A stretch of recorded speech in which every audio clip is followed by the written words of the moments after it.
Nos encontramos con la vicepresidenta primera del Congreso de los Diputados, nuestra paisana doña Carmen Calvo Boyato, a la que agradecemos profundamente que nos haya abierto las puertas de su despacho para realizarle esta entrevista. En primer lugar, ¿cuál es la diferencia entre el cargo que ostenta en la actualidad y el que vino desarrollando hasta hace unos meses como ministra de Cultura? Bueno, pues son dos poderes distintos. He estado casi 12 años en dos gobiernos, en el gobierno andaluz y en el gobierno de España, y se trataba de tomar iniciativas, obviamente cumplir compromisos, sacar adelante un programa electoral, hacer leyes, iniciar obras,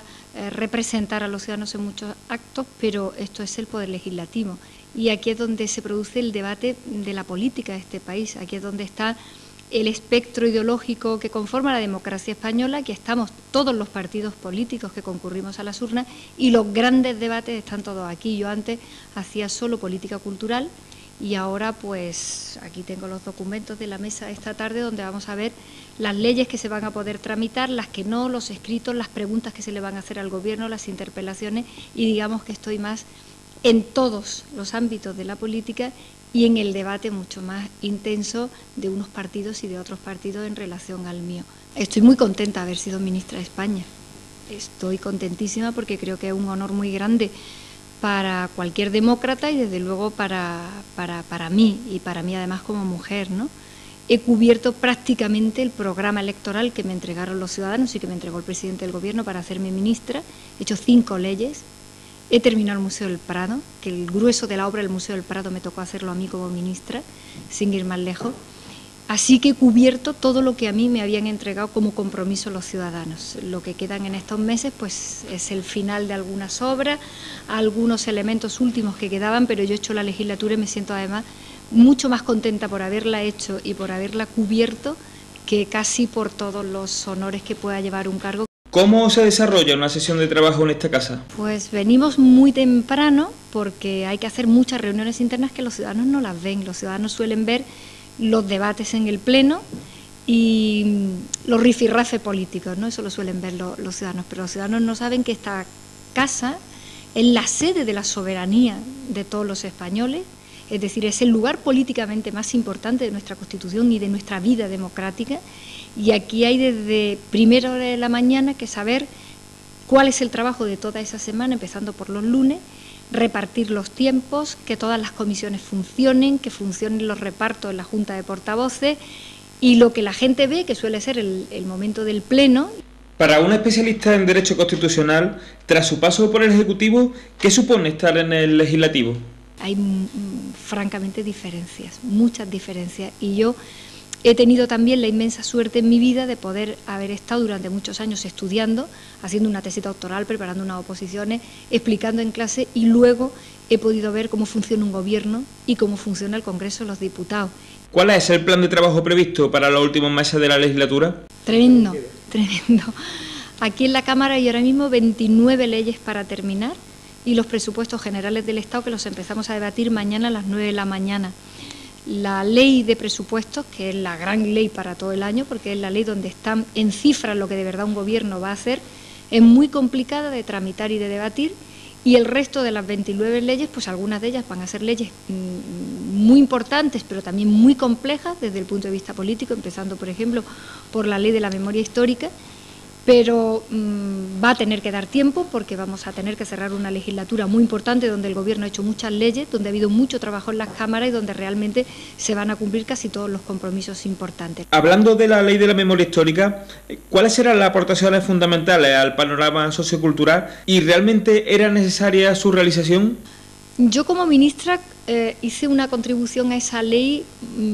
bastante interesante desde el punto de vista que fui la ministra que por fin consiguió devolver los documentos de la Generalitat en Salamanca. Tengo que decir que no son papeles de Salamanca ni de la historia de Castilla y León, que eran documentos de cómo funcionó el Parlamento de Cataluña y el Gobierno de Cataluña y esa parte de la memoria histórica que era bastante injusta, que una tierra no tuviera sus documentos de historia en su propia tierra. Es como si los andaluces, los documentos de nuestro Parlamento, de nuestro Gobierno, que están en Sevilla y que nos pertenecen a los andaluces, ojalá nunca ocurra nada malo, un día aparecieran en Lugo y los estuviéramos pidiendo 30 años, 70 años y no los tuviéramos. Me correspondió hacerlo y me sentí muy orgullosa de haberlo hecho después de que a todos los ministros de Cultura se los hubieran pedido y ninguno lo hubiera hecho finalmente, ¿no? Pero yo creo que sí, que la memoria sirve, como dicen casi los psiquiatras, para saber quiénes somos, de dónde venimos y para dónde vamos. Uno no sabe para dónde va si no sabe quién es. Igual que a la gente que somos de pueblo, a nosotros que somos de Cabra, nos gusta saber, aunque estés en Pekín trabajando y tú siempre sabes quién eres y a dónde perteneces, eso forma parte también de lo colectivo, de lo que una sociedad quiere. Otra cosa distinta, otra cosa muy diferente es reabrir heridas que están cerradas, que los españoles hemos cerrado para convivir, que lo hemos hecho muy bien porque desde que terminó la dictadura todos fuimos muy generosos para aprender también cómo teníamos que construir el espacio común y desde luego lo que está claro es que ninguna situación democrática y pacífica se puede hacer sobre la injusticia. Precisamente, el Museo de la Fundación Aguilar y Lava, que será inaugurado en breve, ha designado un apartado a la Segunda República y a la Guerra Civil. ¿Cómo valora la apuesta realizada por la institución para recuperar la memoria histórica? Bueno, a mí aquí se me mezcla el orden objetivo y razonable de verla como ciudadana,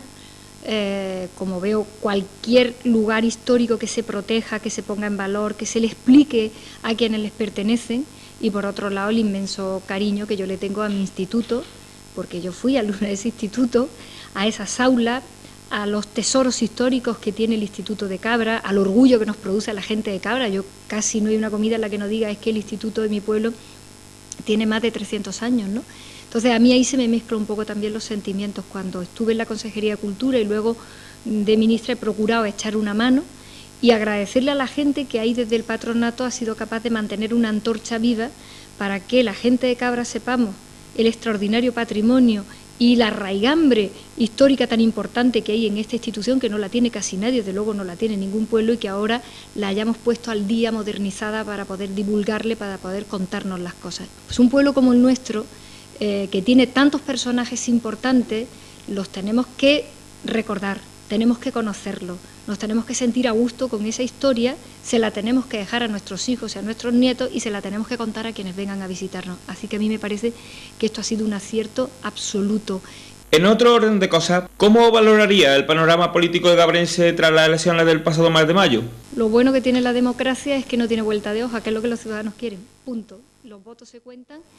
y la mayoría de los votos es lo que da en democracia el poder, pero yo tengo que añadir que a mí me produce evidentemente satisfacción que mi partido, yo creo que en política hay que ser sincero y hay que ser además transparente, no vale la hipocresía. Yo soy militante del Partido Socialista, soy diputada socialista de todos los cordobeses, también de mis paisanos de Cabra. Me produce alegría que mi partido haya recuperado la alcaldía y lo que deseo es lo que tengo que desear como egabrense y como socialista, que se trabaje mucho, que se trabaje bien, que sea bueno para Cabra, que ayuden también el resto de los partidos, no solamente porque se gobierne con un partido, porque sea necesario para sacar adelante la mayoría del Pleno, sino que en las cosas importantes para Cabra nos pongamos todos de acuerdo. Si tuviera que ser alcaldesa, ¿preferiría serlo de Córdoba o de Cabra? Yo no he querido ser candidata de mi partido a la alcaldía de Córdoba, lo dije en su momento y lo dije también con mucha sinceridad. No era un cargo que yo pensara que podía ser para mí, porque yo a Córdoba la quiero mucho, pero bueno, yo soy de Cabra, lo que pasa es que yo creo que ahora en Cabra lo que hay que hacer es apoyar al gobierno municipal que tenemos. Para finalizar, ¿qué mensaje envía a los lectores de La Opinión? Para empezar, un saludo, porque a mí me parece que mantener publicaciones es muy difícil y hay que darle las gracias a quienes las mantienen con sus colaboraciones, dirigiendo y trabajando. No es fácil mantener una publicación en un pueblo, que todo cuesta mucho trabajo, porque evidentemente no hay grandes medios económicos para hacer las cosas, y yo primero le quiero mandar un saludo a mis paisanos que sostienen La Opinión, porque si no, no la tendríamos, y esto tiene mucho mérito. Y agradecer mucho que estén aquí, que hayáis venido a verme, para que luego después los paisanos puedan ver esta entrevista y leerla. Pero yo creo que a quienes publican cosas siempre hay que pedirle una sola cosa: sinceridad, para que todo el mundo sepa quién eres y que tus ideas, dichas siempre con educación y con respeto, la gente las pueda escuchar y tú puedas respetarlas del contrario. Y algo que he aprendido a lo largo de mi vida política es que lo que no se puede hacer nunca en la vida política ni en los medios de comunicación es mentir para ofender. Ha sido una entrevista de Felipe Osuna para La Opinión de Cabra.